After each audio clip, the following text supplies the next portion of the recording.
The energy I have today is meditate and contemplate.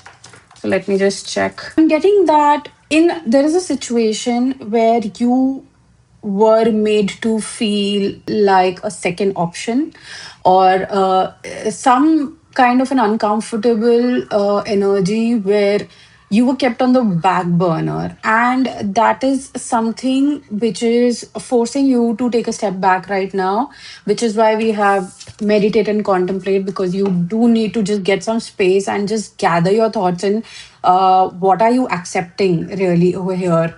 There is I'm not necessarily seeing something malicious, but I am seeing where there is a trigger over here, like a deep rooted wound which is being activated right now, and there's like this burning sort of irritation where you just feel like you are the second best or a third best even.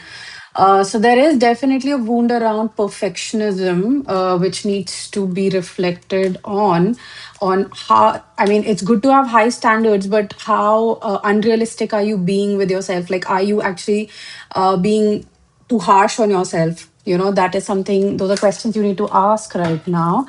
What you need to know is that it's time to let go of all of these stories that you tell yourself.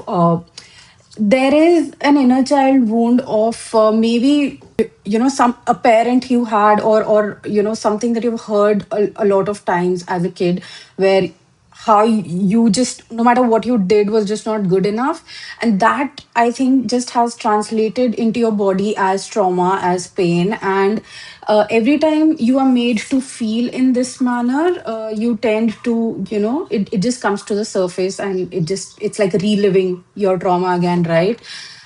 So that does not mean at all that because it's trauma you just abandon the situation. You need to let go of things that are hurting, because this is what self discovery is, right? You understand what works for you and what doesn't, and what doesn't, you should have ideally to let it go. So you are being guided to recognize